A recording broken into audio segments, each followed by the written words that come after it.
New York City never truly sleeps.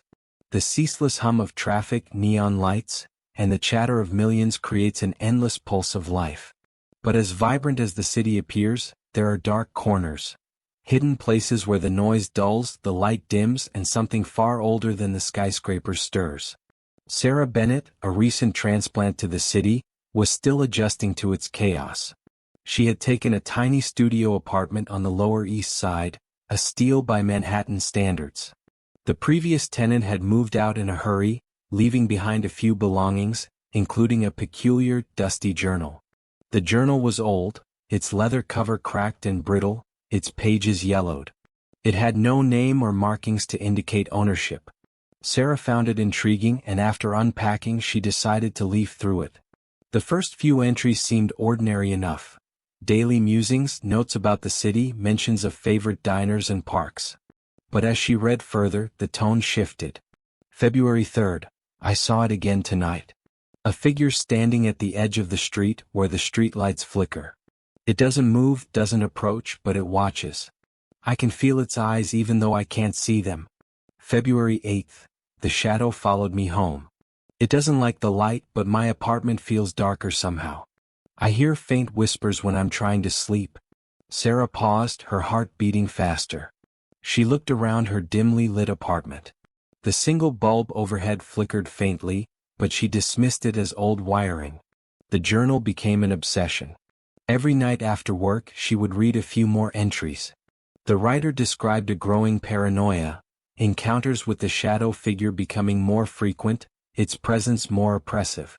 February 14th, I tried to leave. I packed my bags and went to Penn Station. But every street I turned down, every subway I entered, it was there. Waiting. Watching. There is no leaving the city now. Sarah began noticing things in her own life. Flickering streetlights. Shadows that seemed to stretch just a little too long. The feeling of being watched even in the crowded subway. One night, she awoke to the sound of whispers. They were faint, barely audible, but unmistakable. She sat up, her eyes darting around the room. The journal lay open on her nightstand, its pages fluttering as if caught in a breeze, though the air was still. February 20th. It doesn't need to hide anymore. I see it in the corners of my apartment, its form blending with the shadows. It's getting closer every night. I don't think I'll last much longer. Sarah slammed the journal shut. She decided it was just her imagination, a mix of stress and late-night reading. She shoved the journal into a drawer and resolved to forget about it. But the shadows didn't forget about her. The following week, Sarah's life became a nightmare. She would find herself standing in front of her apartment building with no memory of how she got there. Her reflection in mirrors seemed delayed, as if the image were lagging behind her movements. The whispers grew louder. They seemed to come from the walls, the floor, even the air around her. Words she couldn't understand, spoken in a language that felt ancient and wrong. One night, desperate for answers, she retrieved the journal. The final entry was dated February 28th, nearly a year ago. It's here. There's no escape. It's part of the city, part of the shadows. It feeds on us, on our fear, our loneliness, our despair. If you're reading this, it means it's chosen you now.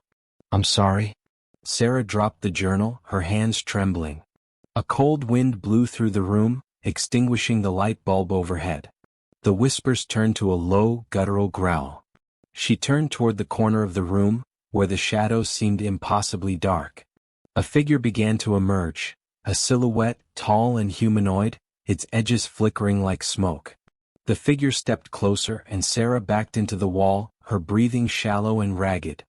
You can't leave, a voice said, deep and resonant. You belong to the city now. Sarah's neighbors reported hearing screams that night, but when the landlord entered her apartment the next morning, it was empty.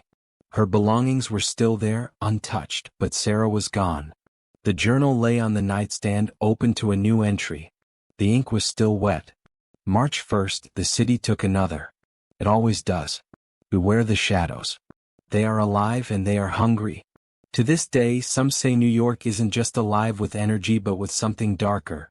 Something that thrives in the cracks of its towering skyscrapers and the dim alleys between them. If you ever feel watched in the city that never sleeps, you're not imagining it. And once it notices you, there's no escape.